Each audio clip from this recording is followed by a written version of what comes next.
Hadithi ya ukweli kuhusu Irani au Uajemi katika Biblia: asili, utawala, imani, ushirikiano na Wayahudi na unabii wa Mungu. Katika Biblia takatifu, nchi ambayo leo tunaita Irani ilikuwa inajulikana kama Uajemi au Persia. Hii si hadithi ya kubuniwa, bali ni hadithi halisi iliyotolewa na Mungu mwenyewe kupitia manabii wake, iliyotimizwa katika historia ya watu wa Israeli na mataifa. Biblia inafunua asili ya Uajemi, mfumo wake wa utawala mkubwa, imani yake kuhusu Mungu, jinsi ilivyoshirikiana na Wayahudi kwa njia ya kushangaza, na unabii mkubwa unaoonyesha mpango wa Mungu kwa taifa hilo na ulimwengu mzima. Hadithi hii inafundisha kwamba Mungu ndiye mtawala wa mataifa yote. Yeye hutumia hata wafalme wa kigeni kuwalinda watu wake na kutimiza ahadi zake. Hebu tuingie katika hadithi hii kwa undani kama ilivyoandikwa katika Biblia, ili tujifunze na kuona ukuu wa Mungu. Hadithi inaanza na unabii wa ajabu sana. Miaka 150 kabla ya kuzaliwa kwa mfalme mkubwa wa Uajemi, Mungu alimuita jina lake kupitia nabii Isaya. Katika kitabu cha Isaya sura ya 45,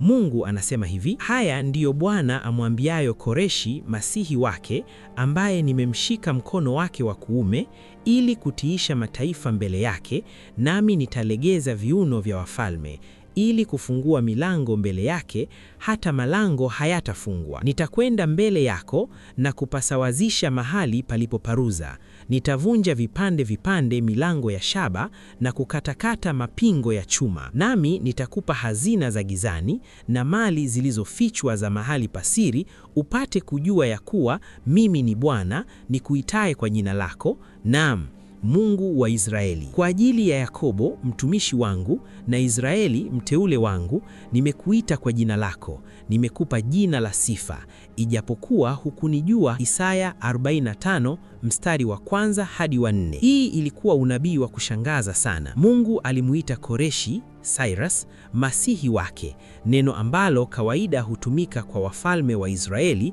au Yesu mwenyewe.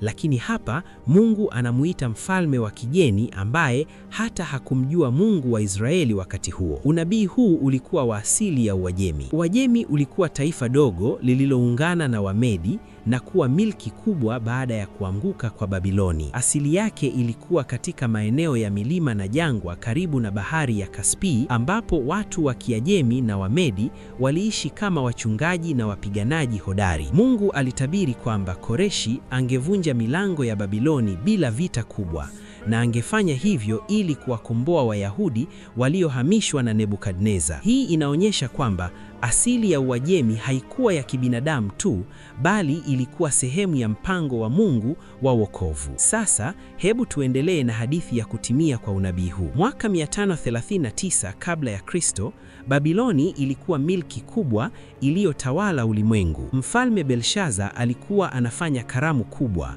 akitumia vyombo vya hekalu la Yerusalemu ambavyo vilikuwa vimechukuliwa wakati wa uhamisho. Ghafla mkono uliandika ukutani: Mene, Mene, Tekeli na Peresi. Danieli, nabii wa Mungu aliyehamishwa, alifasiri: ufalme umegawanywa na kupewa Wamedi na Waajemi. Usiku huo huo, Dario Mmedi alichukua ufalme na baadaye Koreshi wa Uajemi. Kama ilivyotabiriwa na Yeremia na Isaya, milango ya Babiloni ilifunguliwa bila mapigano makubwa kwa sababu mito ilielekezwa upande mwingine. Koreshi aliingia kama mkombozi, si kama mshindi wa kikatili. Hapa tunaona mfumo wa utawala wa Uajemi. Uajemi haikuwa taifa dogo, lilikuwa milki kubwa iliyogawanywa katika majimbo 127 kutoka India hadi Ethiopia, kama inavyosimuliwa katika kitabu cha Esta. Mfalme alikuwa na waziri mkuu, maliwali waliosimamia majimbo, na sheria za Wamedi na Waajemi ambazo hazikuweza kubadilishwa hata na mfalme mwenyewe. Katika Danieli sura ya 6 tunasema ni sheria ya Wamedi na Waajemi isiyoweza kubadilika. Dario aliweka maliwali 222 na Danieli alikuwa mmoja wa wakubwa watatu. Hii ilikuwa mfumo wa ufanisi mkubwa. Barabara kuu iliungana miji, posta ya haraka ilibeba habari na jeshi lilikuwa na askari wa kudumu. Lakini sheria hii ngumu ilikuwa na hatari, kama tutakavyoona baadaye katika hadithi ya Esta. Utawala huu ulikuwa wa kimonakia lakini wa hekima. Wafalme waliruhusu watu wa kigeni kuishi na kuabudu miungu yao, tofauti na Babiloni au Ashuru ambazo zilikuwa za kuukatili. Sasa ushirikiano na Wayahudi ndio moyo wa hadithi hii. Baada ya kuanguka kwa Babiloni, Koreshi alitoa amri maarufu. Katika Ezra sura ya kwanza tunasoma hadithi halisi. Ikawa katika mwaka wa kwanza wa Koreshi, mfalme wa Uajemi, ili kwamba neno la Bwana alilolisema kwa kinywa cha Yeremia lipate kutimizwa, Bwana akamwamsha roho yake Koreshi, mfalme wa Uajemi, hata akapiga mbiu katika ufalme wake wote, akaiandika pia, akisema, Koreshi mfalme wa Uajemi asema hivi: basi kila mtu katika ninyi nyote mlio watu wake, Bwana Mungu wake na awe pamoja naye, na akwee mpaka Yerusalemu ulioko Yuda, akaijenge nyumba ya Bwana Mungu wa Israeli. Na mtu awaye yoyote aliyesalia na asaidiwe na watu wa mahali pake kwa fedha na dhahabu. Ezra sura ya kwanza mstari wa kwanza hadi wa 4. Koreshi hata alirudisha vyombo vya hekalu vilivyotekwa, sinia za dhahabu na fedha 5,400. Sheshbaza mkuu wa Yuda alizipeleka Yerusalemu. Hii ilikuwa wokovu mkubwa kwa Wayahudi waliohamishwa miaka 70. Wakuu wa mbari za Yuda na Benyamini, makuhani na Walawi walirudi wakijenga hekalu. Dario na Artaxerxes, wafalme wengine wa Uajemi, waliendelea kutoa msaada. Dario aliamuru kazi iendelee wakati maadui walipojaribu kuizuia. Hii inaonyesha ushirikiano wa kushangaza. Taifa la kigeni lilifadhili kujengwa kwa hekalu la Mungu wa Israeli. Wayahudi walirudi, wakajenga kuta chini ya Nehemia na kuanzisha maisha mapya. Mungu alitumia Uajemi kama chombo cha wokovu kama alivyotabiri. Lakini hadithi haikuisha hapa. Kuna hadithi nyingine ya kushangaza katika kitabu cha Esta, ambacho kinasimulia wakati wa mfalme Ahasuero ambaye alitawala milki ile ile kubwa. Esta, msichana Myahudi aliyekuwa yatima, alichaguliwa kuwa malkia wa Uajemi baada ya Malkia Vashti kukataa amri ya mfalme. Hamani, waziri mkuu wa Kiyahudi, alichukia Mordekai, binamu wa Esta, kwa sababu hakumuinamia. Hamani alipanga kuwaangamiza Wayahudi wote katika milki yote, siku moja maalum, siku ya Puri. Alidanganya mfalme kwamba Wayahudi walikuwa wasiotii sheria. Esta alijihatarisha, kama nitaangamia tu. Alifunga siku 3, akawaombea Wayahudi, kisha akaenda mbele ya mfalme bila kuitwa, jambo lililokuwa na hatari ya kifo. Mungu aligeuza moyo wa mfalme. Esta alifichua mpango wa Hamani. Hamani alinyongwa kwenye mti aliyouandaa kwa Mordekai, na Mordekai akawa waziri mkuu. Wayahudi waliruhusiwa kujitetea, na siku hiyo iligeuka kuwa sherehe ya Purim, sherehe ambayo Wayahudi huadhimisha hadi leo, kukumbuka wokovu wa Mungu kupitia Esta. Hii inaonyesha ushirikiano mwingine. Malkia Myahudi aliokoa taifa lake katika moyo wa Uajemi. Mungu alitumia mwanamke mdogo na sheria ngumu za Uajemi kuleta wokovu. Katika wakati huo huo, Danieli alikuwa mshauri mkubwa wa Uajemi. Katika Danieli sura ya 6, Dario alimteua Danieli kuwa mkuu. Wivu ulimfanya maadui wamshawishi mfalme atie amri, mtu yeyote atakayeomba dua kwa Mungu awaye yoyote katika muda wa siku 30, ila kwako, mfalme, atatupwa katika tundu la simba. Danieli aliendelea kusali mbele ya dirisha lililoangalia Yerusalemu mara 3 kila siku. Alitupwa kwenye tundu la simba, lakini Mungu alimtuma malaika kufumba kinywa cha simba. Mungu wangu amemtuma malaika wake, naye ameyafumba makanwa ya simba, nao hawakunidhuru. Asubuhi Dario alifurahi na kuamuru maadui wa Danieli watupwe badala yake. Dario alitangaza, mimi Dario ninatoa amri kwamba katika ufalme wangu wote watu wawe na hofu kwa Mungu wa Danieli.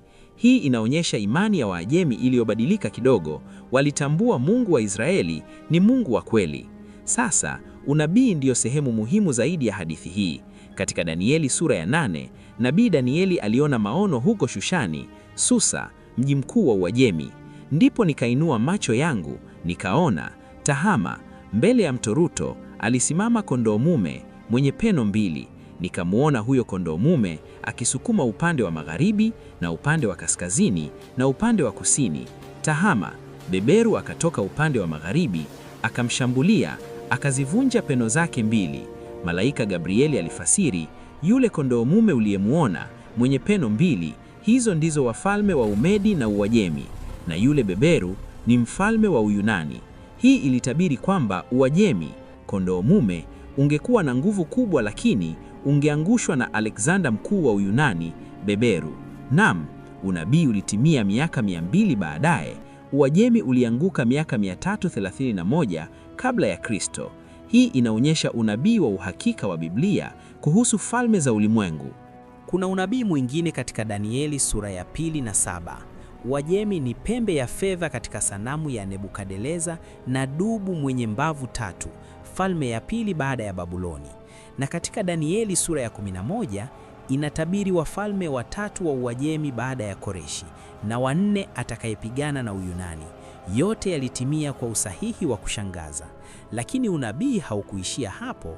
Katika Ezekieli sura ya 38-39, Mungu anatabiri wakati wa mwisho. Uajemi, yani Persia, itakuwa sehemu ya muungano mkubwa wa mataifa pamoja na Gogi na Magogi, ambao utashambulia Israeli katika siku za mwisho. Lakini Mungu atawashinda kwa njia ya miujiza, moto kutoka mbinguni, tetemeko la ardhi.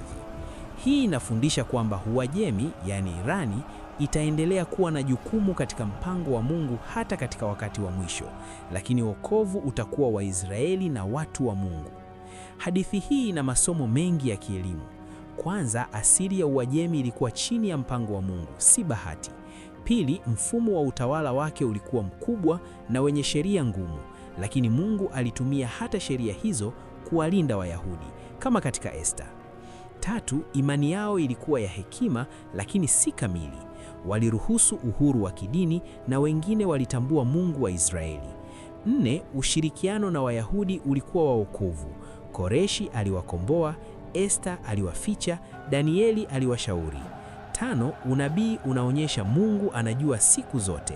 Alitabiri jina la Koreshi miaka 150 mapema na kuanguka kwa Uajemi. Kwa nini hadithi hii ni muhimu leo? Inatufundisha kwamba Mungu anatawala mataifa yote, hata yale yenye nguvu kama Irani ya kale. Yeye hulinda watu wake katika wakati wa hatari na ahadi zake zinatimia. Kama Wayahudi walivyookolewa kupitia Esta na Koreshi, hivyo Mungu atawalinda wale wanaomtumaini. Hadithi hii inaonyesha upendo wa Mungu kwa wanadamu, hata kwa mataifa ya kigeni, na inatualika tumtumaini yeye pekee. Tukimaliza hadithi hii, tukumbuke maneno ya Koreshi mwenyewe: Bwana Mungu wa mbingu amenipa falme zote, akaijenge nyumba yake. Na maneno ya Danieli: Mungu wangu amemtuma malaika wake. Na Esta: ni kwa wakati huu nilipofikia ufalme. Mungu anaandika hadithi bora zaidi. Uajemi ilikuwa chombo katika mkono wake. Leo kama tunavyosoma Biblia, tunajua kwamba Irani ya kale na ya sasa iko chini ya Mungu yule yule. Hadithi inaendelea na mwisho wake ni wokovu wa milele kwa wote wanaomwamini. Kama unapenda simulizi za kina za Biblia, historia ya maandiko na siri zilizofichika katika Biblia, subscribe sasa kwenye channel ya Biblia Voice Kiswahili. Hapa utapata hadithi za Biblia zilizosimuliwa kwa undani, mafundisho ya kiroho na uchambuzi wa unabii wa Biblia ambao utakusaidia kuelewa maandiko kwa kina zaidi. Like video hii, acha maoni yako na bonyeza alama ya kengele ili usikose simulizi mpya kila tunapopakia. Karibu sana katika familia ya Biblia Voice Kiswahili, mahali ambapo sauti ya Biblia inasikika wazi. Unadhani kwa nini Mungu alimchagua mfalme wa kigeni kama Koreshi kusaidia watu wa Israeli? Au unaona Iran, yani Uajemi, inaweza kuwa na nafasi gani katika unabii wa Biblia wa nyakati za mwisho? Andika maoni yako hapo chini. Ningependa kusikia mawazo yako.